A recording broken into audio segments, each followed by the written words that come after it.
So I will very briefly introduce those of us sitting up here, and then I will read you their declaration, and then I will hand over to them.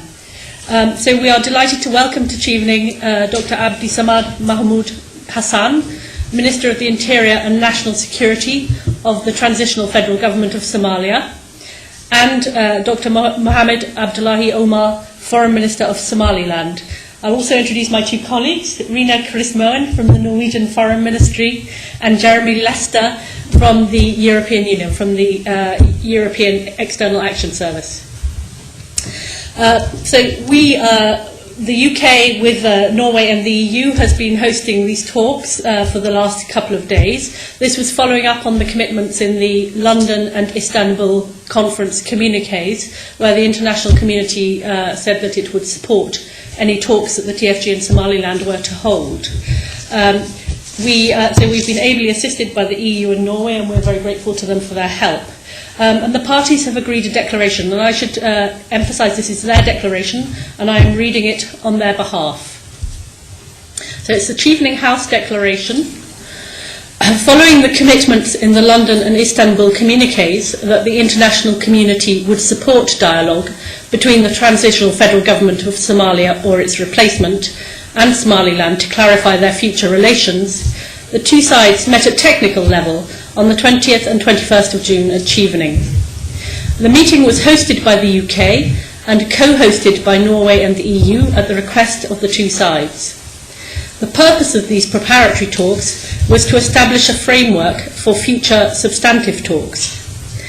The participants of the meeting welcomed the opening of a dialogue and emphasised their commitment to the continuation of these talks. Now, the participants have agreed 8 points. So they agreed that the talks would take place between two sides, the TFG or its replacement and Somaliland, in accordance with paragraph 6 of the London Conference Communique and paragraph 10 of the Istanbul II Conference Communique.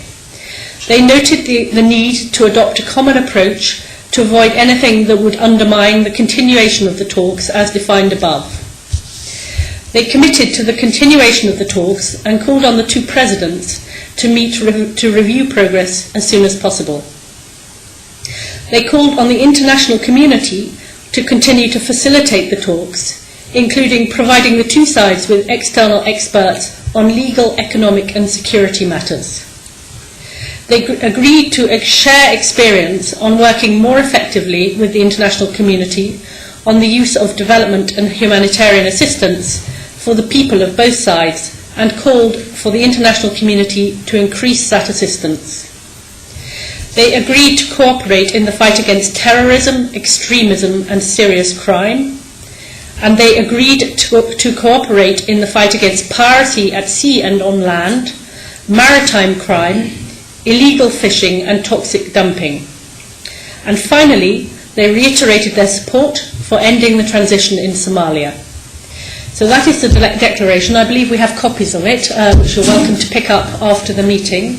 And I'm now going to call on His Excellency Dr. Abdi Samad to make a comment. Bismillah ar-Rahman ar-Rahim. Waxaan rabaa marka koowaad inaan u mahad celiyo dowladda UK iyo European Unionka iyo Norway oo arrintan aad nagula shaqeeyay.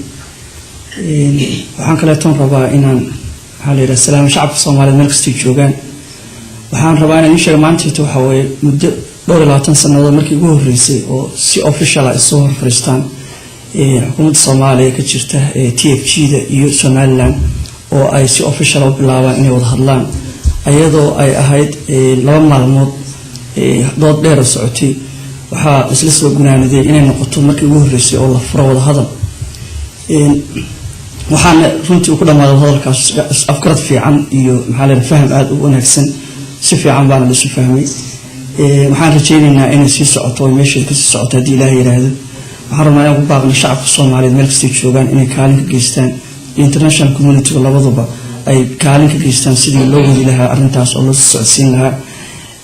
waxaa ahay dadka meesha isugu yimid laba technical committee ah oo ay kala hogaaminayeen dhinaca Somaliland محمد عبد الله وهجامين دلع دول تيب شيء أنا وهجامين oo laga wada hadlayay qaabkii loo abuuri lahaa wadahadalka iyo ajendayaasha qaabkii loo sadgarayn lahaa wadahadalku sii socon lahaa sidaad ogtihiin qodobada meesha soo baxay waxaa ka mid ah in maxaa la yidhahdaa madaxda sare ay arrintan ay review ku samayso kabacdina ay maxaa la yidhahdaa endorsement u sameeyaan waxayna ahayd runtii moment aad u fiican waqti fiicanna waa isu helnay oo aan si fiican wada hadli karno meel fiicanna waa maxaa la yidhahdaa waa joognay runaantii annaga wada faraxsan bay noo dhammaatay waxaan rajeynaa ilaahay ka rajeynaynaa inay noqoto arrin tallaabo fiican noqota oo sii socota waqti badanna inay qaadan doonto umalayn maayo laakiin waxaan isleeyahay waxay u baahan tahay in meesha ay joogto laga sii wado waxaan rajeynaynaa wixii annaga dhinacayaga ah inaan u diyaar garowno qaabkii aan kaalin wageysan lahayn aad iyo aad baan mahadsantihiin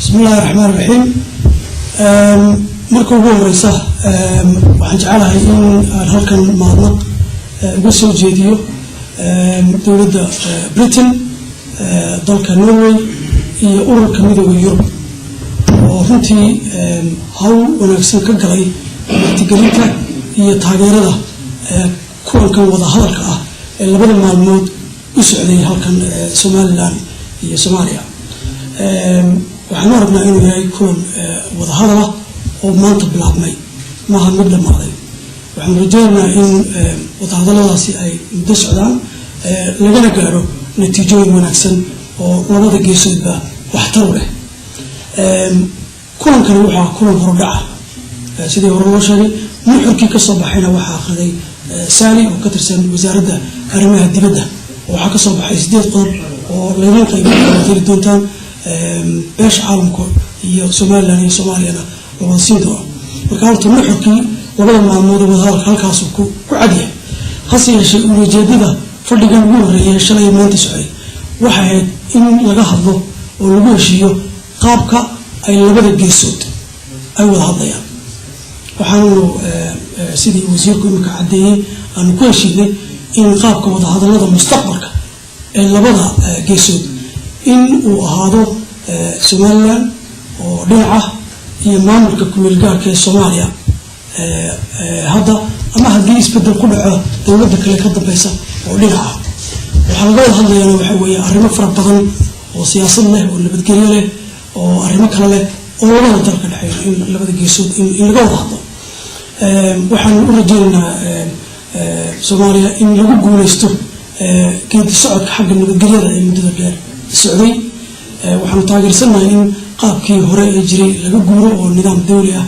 oo degan oo fududeyn kara markaa wada hadalka labada geesood in uu dhasho oo beesha caalamkuna ay taageerto Somaliland sida laga warqabo kama mid aha road mapka waxa loo yaqaan ama saxiixayaasha waa arrimo runtii Soomaaliya u khaasa oo jecelahay inaan taageero waliba ka bixino sidii loogu najixi lahaa himiladii Somaliland madaxbannaanida isbedel kuma sameeyay wada hadallada labada geesood oo kuwaanu jecelahay in aanu ka mid dhalino haddii alla idmo aad baan usoo dhaweynaa wada hadalkaasi maanta bilaabmay waa wada hadal sidaan sheegay hore u socon doona waxaanu jecelahay beesha caalamku inay taageero imka ay ka bixisay iyo mid ka badanba ay ka bixiso si labada geesood ay danaha khaaska u ah iyo arrimahooda ay uga tashadaan oo ay ku dhamaystaan si wanaagsan nabadgelya waad mahadsantihiin. Okay, we have time for 3 questions. So if you could just raise your hand if you have a question. Okay. So if you can say what outlet you're from. My question is, I'm from Leonard side from Hong Kong TV, and the question is about Somaliland recognition has not been stated yet. As I can see, almost under 5 million people are expecting today to hear the question of is the recognition has been talked, or anybody said something about the recognition, or is it on the agenda, or will it be on the agenda? Yes. su-aasha waxay ahayd nalaga hadlay qadiyadda aqoonsiga Somaliland wada hadalka nagu soo qaaday oo go'aan laga gaaray su-aasha wariirna weydiiyey qadiyadda madaxbannaanida ee Somaliland ma ahayn mid halkan laga gorgortamayo waa qadiyad ay shacabka Somaliland iyo dowladooda ay goosteen waxaan jecelahay oo aaraartii furitaanka shirkiga ku jirtay in aan khimilada uga baahannahay taageero in laga helo Soomaaliya taageero in laga helo caalamka hase yeeshee shirkii wuxuu ahaa shir gobol xaara oo ay labada geesood markii ugu horeysay muddo 12 sano ay isugu yimaadaan waxaa laga wada hadlayay sidii loo samayn lahaa ajendayaal iyo qaab labada geesood ay wada hadlaan oo arrintaa aad sheegaysid iyo arrimo fara badan oo kale oo ka dhexeeya bal dariiqii loo mari lahaa waxaan isku raacnay dariiqii loo maraya in aanu 10 dariiq noqon laba geesood Somaliland oo gees ah iyo dowladda kumeel gaarka ee Soomaaliya oo iyana geesta kale ah in loo wada hadlo iyo wixii kale markaa dowladda kale bedesha arrimahaas markaa waa arrimo ku soo baxaya shirarka dambe la damacsan yahay dhacaan shirkan waa kii ugu horreeyay laakiin waa process dheer oo loo marayo shirkana waa dariiq cusub oo ku soo biiray dariiqa ay Somaliland u maraysa kameel dhalinta himiladeeda oo berigii hore aan la marin marka waxaan rajaynayaa inuu magaarsiiyo inaan ku guulaysanay himilada qaranka leedahay. Minister, do you want to comment on that question?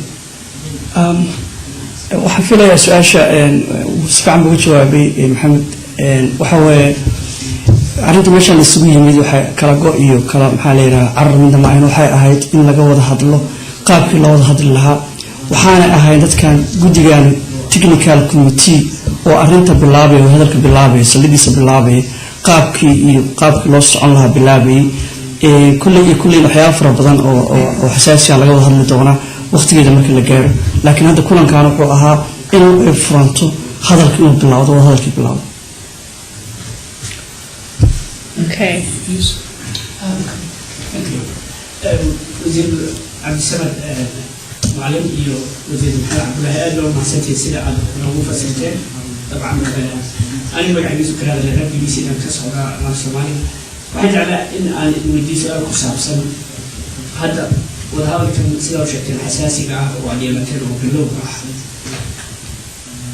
haddii maalinta caasimada weyn la kala yeero oo dalal badan ay faraha soo galaan soo koob maqaysan ku dambayso sidii shirkii Soomaaliya loo qoyn karo marba meel loo yeero in aad sida labada dhinac wada hadlayaan hal dawlad ama laba dawlad ama saddex sida oo kale ku koobtaan in ay gacan ka siiyaan soo kama sahnaa aad baa mahadsantahay waxa weeye waa runtii waa tala aad fiican weeye waana ka wada hadalnay waana noo dugsiin hadii ilaahay inaan maxaa la yiraahdaa siyaabo kooban ay arrintaas u socoto waxayna ka mid tahay sida ogtahayba markii la wada hadlo arrimaha maxaa la yiraahdaa waxa laga wada hadlaa qaabkii loo wadi lahaa waan ku sheegay waxa barnaamijkan sababta loo sameeyay waxa frameworkii ugu shaqeyn lahaa qaabkii shaqada bilaaban lahayd in laga wada hadlo way ka mid ahayd waxyaabaha aan ka wada hadalnay in markasta anaga u baahan taageerada caalamka anaga marba u baahan haddana inaan helno dad yar oo nala shaqeeya barnaamijka waxay ka mid tahay proposalka ka mid ahayd waxaan rajaynaynaa haddii ilaahay yiraahdo in xataa suurtagal noo noqoto in anaga waddanka gudihiisa aan xataa ku yeelan karno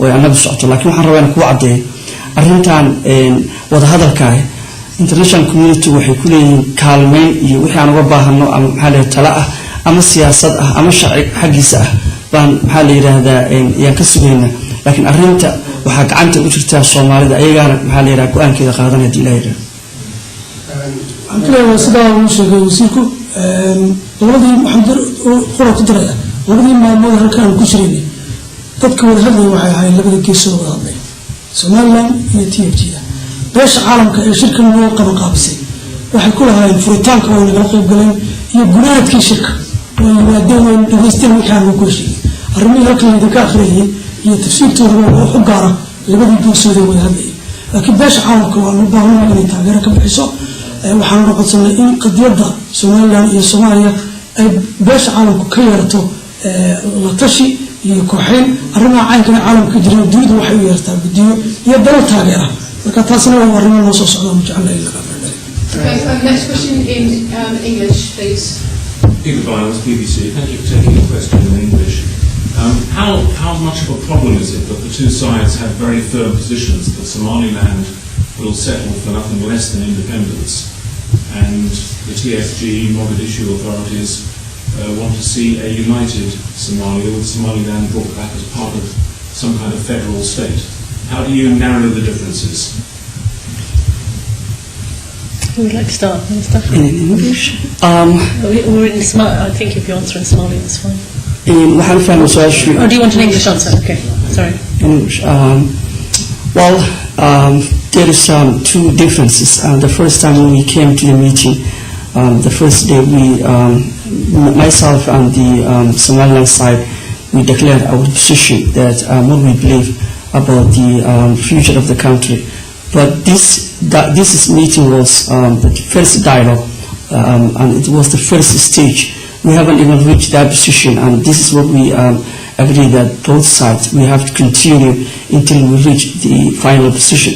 But the position of the two sides is very clear, and that's what we addressed the first when we came to the when we started the first meeting. The Somaliland government has been looking for an international recognition for 21 years. Somaliland government will not stop looking for recognition. But what we have done is we have adopted a pragmatic foreign policy, which allows us to engage with Somalia, which is the country we want to get their support for our recognition. That's what has changed. The change is not about our ambition to become an independent and a recognized state. So we are happy that we are talking to Somalia, and we think we can have a good discussion on our goals. Do you have time for more questions, Jeff, or are you good? Would you like another question? Go ahead. One more question. Okay, so. Okay, magacayga waa Ridwan Cabdi Cabdiweli, waxaan la shaqeeyaa University of BOS Soomaaliga. Waxaan rabaa inaan weydiiyo marka hore idinku mahadsan, marar badan waxaa dhacdaa in labadiina dhinac xasaasiyadaad abuurtaan oo dhinaca Somaliland ay tiraahdo madax dowladda ka tirsan meelaha kale Somaliland aan hargeysa. Madaxda Somaliland mararka qaar aan Muqdisho tegin. Ma laga yaabaa in arrintaas ay tahay mid xoojin karta in xasaasiyadda la saaro oo labada dhinac aad isbooqataan idinkoo jooga magaalooyinka Soomaaliya? waxa weeye markii aan ka hadlo waxa weeye dowladda TFG waa soo dhaweysaa cid walba imaanaysa. mas-uuliyiin sare oo ka tirsan dhinacaasna waa yimaadeen, kuwo ganacsataana waa yimaadaan, dad kaleeto caadi ahna waa yimaadaan. annaga xagga iyo wax dhibaato haba yaraatee ka jira lama arko. waxyaabaan ka wada hadalnayna ka mid ahayd in maxaa la yiraahdaa socodka uu hagaagsanaado, labada dhinacba uu hagaagsanaado. haddii markii qolo kastaa booliskeeda gooni u yahay hoose, laakiin waxaan rajaynaynaa inay ka mid noqoto waxyaabaha laga gaari doono inay xal laga helo ay ka mid noqon doontaan rajaynaya. Minister, do you want to anigu waxaan arkaa shirkan wuxuu ahaa shir sidii aan hore u cadaynaba gobol xaaq oo furaya in wadahadal uu labada dal dhex maro. arrimo fara badan baa laga hadlaya oo siyaasad leh, oo dhaqaale leh, oo bulsho leh, oo nabadgelyo leh. marka doodahaas waxay soo baxayaan ka hadlaysa xagga isku socodka iyo immigrationka iyo marka doodahaas la faguro arrimaha nuxurka loo tago ayay iman doonaan. Okay, I think that concludes the questions. Thank you very much for coming. Thank you to the two ministers for answering questions. And that is the end of the press conference.